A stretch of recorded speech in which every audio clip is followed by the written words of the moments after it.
किसी देश को नष्ट करना है तो वहां के इतिहास को नष्ट कर दो।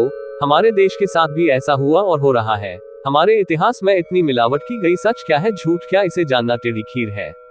अब महाभारत को ही लीजिए, सबसे अधिक प्रदूषण मिलावट महाभारत में हुआ लगता है। महर्षि दयानंद ने लिखा, यह बात राजा भोज के बनाए संजीवनी नामक इतिहास में लिखी है। उसमें स्पष्ट लिखा है कि व्यास जी ने 4,400 और उनके शिष्यों ने 5,600 श्लोक युक्त अर्थात मात्र 10,000 श्लोकों के प्रमाण का महाभारत बनाया था। वह महाराजा विक्रमादित्य के समय में 20,000। महाराजा भोज कहते हैं कि मेरे पिताजी के समय में 25 और अब मेरी आधी उम्र में 30,000 श्लोक युक्त महाभारत की पुस्तक मिलती है। जो ऐसे ही बढ़ता चला गया तो महाभारत की पुस्तक एक ऊंट का बोझा हो जाएगा। वर्तमान में महाभारत लगभग 1 लाख श्लोक युक्त मिलता है, अर्थात लगभग 90,000 श्लोकों की मिलावट। इतनी मिलावट होने पर वास्तविक तथ्यों को निकालना कठिन हो जाता है। द्रौपदी 5 पतियों वाली नहीं थी, द्रौपदी एक पति की पत्नी थी। महाभारत के आदि पर्व के 32वें अध्याय में लिखा है, एक तमब्रवीत ततो राजा धर्मात्मा च युधिष्ठिर ममापि दार्सबंध कार्यस्तावद विशाप्ते 1.3249। तब धर्मात्मा राजा युधिष्ठिर ने उनसे कहा, राजन विवाह तो मेरा भी करना होगा। 2 भवान व विधिवत पानी गृहणातु दुहितुर्मम यस्य व मन्यसे वार्तास्य कृष्णामुपादिश 1.3250। अर्थात द्रुपद बोले, हे वीर, तब आप ही विधि पूर्वक मेरी पुत्री का पानी ग्रहण करें, अथवा आप अपने भाइयों में से जिसके साथ चाहे उसी के साथ कृष्णा को विवाह की आज्ञा दे दें। 3 ततः समाधाय स वेदपार्गो जुहाव मंत्रज्वलित होताश्नम युधिष्ठिर चाप्युष्णीय मंत्रविद नियोजयामास सहैव कृष्णया 1.3251। वैशंपायन जी कहते हैं, द्रुपद के ऐसा कहने पर वेद के पारंगत विद्वान मंत्रज्ञ पुरोहित द्वय ने वेदी पर प्रज्वलित अग्नि की स्थापना करके उसमें मंत्रों द्वारा आहुति दी और युधिष्ठिर को बुलाकर कृष्णा के साथ उनका गठबंधन कर दिया। 3 प्रदक्षिण तो प्रगृहित पाणिको समाट्यमास स वेदपार्गः ततोयनुज्ञाय तमाजिशोभिन पुरोहितो राजगृहाद विनिर्ययो 1.3252। वेदों के पारंगत विद्वान पुरोहित ने उन दोनों का पानी ग्रहण कराकर उनसे अग्नि की प्रदक्षिणा करवाई, फिर अन्य शास्त्रोक्त विधियों का अनुष्ठान करा के उनका विवाह कार्य संपन्न कर दिया। तत्पश्चात संग्राम में शोभा पाने वाले युधिष्ठिर को अवकाश देकर पुरोहित जी भी उस राजभवन से बाहर चले गए।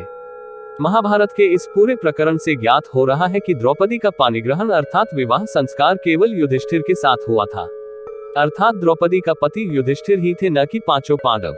इसके अतिरिक्त एक चिक्रा नगरी में ब्राह्मण से द्रौपदी के स्वयंवर की बात सुनकर जब 5 पांडव उद्विग्न से हो गए थे, तब माता ने स्वयं ही वहां जाने का प्रस्ताव रखा था। मार्ग में व्यास जी ने भी पांचाल नगर में जाने की सम्मति दी थी। स्वयं माता को यह पता है कि मेरे पुत्र स्वयंवर में गए हैं। स्वयंवर की शर्त पूर्ण होते ही युधिष्ठिर, नकुल और सहदेव माता को सूचना देने के लिए तुरंत घर आ गए हैं। यह बात महा 1.3036 में स्पष्ट कही गई है। भीम और अर्जुन द्रौपदी को लेकर अनेक ब्राह्मणों के साथ घर पर आए हैं। इन सब प्रसंगों के ध्यानपूर्वक अवलोकन से यह स्पष्ट है कि न तो पांडवों ने यह कहा था कि हम भिक्षा लाए हैं और न कुंती ने यह कहा कि 5 बांट लो।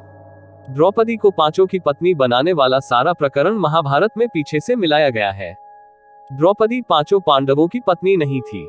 यद्यपि स्वयंवर की शर्त अर्जुन ने पूर्ण की थी, परंतु द्रौपदी का विवाह युधिष्ठिर के साथ हुआ था। वह युधिष्ठिर और केवल युधिष्ठिर की पत्नी थी। जर्मन के संस्कृत जानकार मैक्स मूलर को जब विलियम हंटर की कमेटी के कहने पर वैदिक धर्म के आर्य ग्रंथों को बिगाड़ने का जिम्मा सौंपा गया तो उसमें मनुस्मृति, रामायण, वेद के साथ साथ महाभारत के चरित्रों को बिगाड़ कर दिखाने का भी काम किया गया। किसी भी प्रकार से प्रेरणादायी पात्र चरित्रों में विक्षेप करके उसमें झूठ का तड़का लगाकर महानायकों को चरित्रहीन, दुष्चरित्र, अधर्मी सिद्ध करना था, जिससे भारतीय जनमानस के हृदय में अपने ग्रंथों और महान पवित्र चरित्रों के प्रति घृणा और क्रोध का भाव जाग जाए और प्राचीन आर्य संस्कृति सभ्यता को निम्न दृष्टि से देखने लगे और फिर वैदिक धर्म से आस्था और विश्वास समाप्त हो जाए। विवाह का विवाद क्यों पैदा हुआ था? 1. अर्जुन ने द्रौपदी को स्वयंवर में जीता था। यदि उससे विवाह हो जाता तो कोई परेशानी न होती, वह तो स्वयंवर की घोषणा के अनुरूप ही होता। 2. परंतु इस विवाह के लिए कुंती कतई तैयार नहीं थी। मामा नरेंद्र त्वम धर्मभाजन कृथा न धर्मोयम शिष्टः 190-8। अर्जुन ने भी इस विवाह से इनकार कर दिया था। बड़े भाई से पहले छोटे का विवाह हो जाए यह तो पाप है, अधर्म है। प्रश्न, क्या कोई ऐसा प्रमाण है जिसमें द्रौपदी ने अपने को केवल एक की पत्नी कहा हो या अपने को युधिष्ठिर की पत्नी बताया हो?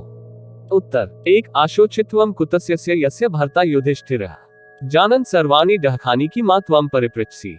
विराट 18/1। द्रौपदी को कीचक ने परेशान कर दिया तो डहकी द्रौपदी भीम के पास आए। उदास थी। भीम ने पूछा सब कुशल तो है। द्रौपदी बोली जिस स्त्री का पति राजा युधिष्ठिर हो वह बिना शोक के रहे, यह कैसे संभव है। द्रौपदी स्वयं को केवल युधिष्ठिर की पत्नी बता रही है। 2 भ्रातृभिः श्वशुरयः पुत्रैर्बहुभिः परिवारिता एवं सुमुदिता नारी का त्वन्या डहखिता भवेत्। 20-13। वह भीम से कहती है जिसके बहुत से भाई, श्वशुर और पुत्र हो, जो इन सब से घिरी हो तथा सब प्रकार अभ्युदयशील हो, ऐसी स्थिति में मेरे सिवा और दूसरी कौन सी स्त्री डैक भोगने के लिए विवश हुई होगी। द्रौपदी स्वयं कहती है उसके बहुत से भाई हैं, बहुत से श्वशुर हैं, बहुत से पुत्र भी हैं, फिर भी वह डहकी है। यदि बहुत से पति होते तो सबसे पहले यही कहती कि जिसके 5-5 पति हैं, वह मैं डहकी हूं, पर होते तब ना। 3 अद्यामनृणो भूत्वा भ्रातुर्भार्यापहारिणम् शांति लब्धास्मि परमा हत्वा सैरन्ध्रीकंटकम्। विराट 22-79। जब भीम ने द्रौपदी को कीचक के किए का फल देने की प्रतिज्ञा कर ली और कीचक को मार मारकर मांस का लोथड़ा बना दिया, तब अंतिम श्वास लेते कीचक को उसने कहा था, जो सैरंध्री के लिए कंटक था, जिसने मेरे भाई की पत्नी का अपहरण करने की चेष्टा की थी, उस दुष्ट कीचक को मारकर आज मैं अनऋण हो जाऊंगा और मुझे बड़ी शांति मिलेगी। 4 तमिमान् धर्मराजस्य भार्या सदृश वर्ण नाम ब्रूत दासीमदासीम व तत्करिष्यामि कौरवैः 6-9-1-1-9-0-7। द्रौपदी कहती है, कौरवों, मैं धर्मराज युधिष्ठिर की धर्मपत्नी हूँ तथा उनके ही समान वर्ण वाली हूँ। आप बतावे मैं दासी हूँ या अदासी, आप जैसा कहेंगे मैं वैसा करूंगी।